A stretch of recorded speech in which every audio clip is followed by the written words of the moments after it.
I guess the whole prostate cancer journey has been about tomorrow.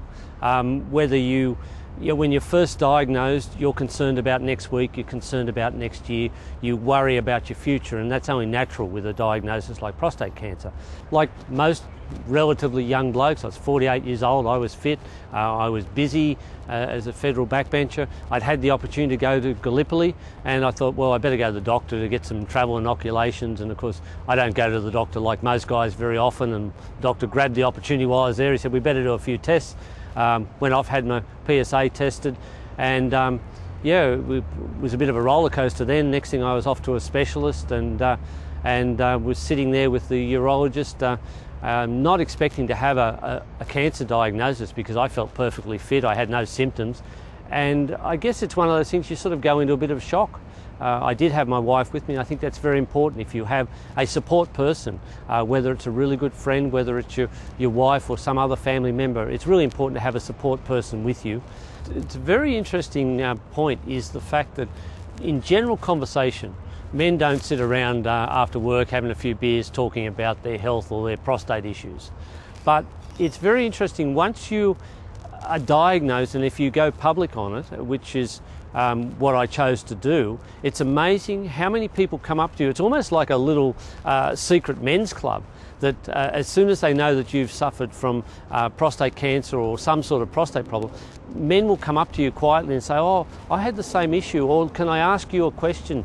And I guess I did the same thing with the now Federal Treasurer, Wayne Swan. Wayne had been diagnosed earlier, a few years earlier than myself, and he was on the public record of having had prostate cancer and a radical prostatectomy as well. And I did exactly the same thing. I went up to Wayne and I said, look, can I have a few minutes of your time and have a bit of a chat about what happens and how he's going now? So it's interesting. Men are very keen to talk about prostate issues if they know that they're talking to someone who has a bit of empathy or a bit of understanding. But in general conversation, guys are pretty lousy at talking about their health. And I think the message to everyone is you really have to face these things head on, and that's what I did. And I set myself some goals. It was a very difficult time.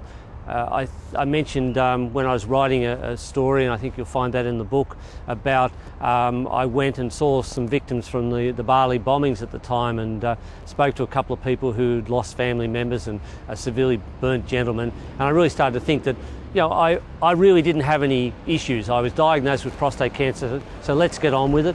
I was lucky that I was diagnosed early, and that's another strong message, to look after your health. I had the treatment. I wanted to make sure that I was fit and healthy for my son's wedding. I achieved that. That was one of the goals for tomorrow. I was riding on the Polypedal charity bike rides with Tony Abbott and a few of my other federal colleagues at the time. I wanted to complete the bike ride from Sydney to Melbourne. Again, that was a pretty tough ask, but a few months after my operation I was able to do that. So that's talking about tomorrows. And then I went back to work as a federal minister.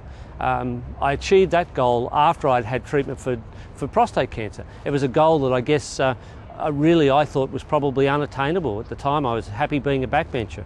But after I'd had my treatment, another goal came when the Prime Minister asked me to be Minister for Local Government, Territories and Roads. So again, that's about tomorrows. But then on a personal side of things, now 9 years later, I'm enjoying going back to work full time, but I'm enjoying my grandchildren.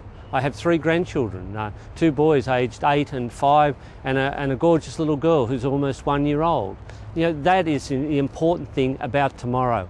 If I'd not been diagnosed early, if I'd not been treated for prostate cancer, there's every chance that I would not have those tomorrows now. And I'm looking forward to watching those grandchildren grow up and hopefully go to their weddings and see their grandchildren, their children, and looking forward with confidence about tomorrow. And I think that's the message about this whole story, is that you have to look after your health, be aware of prostate cancer, particularly if you have a family history of prostate cancer, and make sure that, if you have an issue, have it diagnosed, have it treated, and then you can deal with wonderful tomorrows in your life.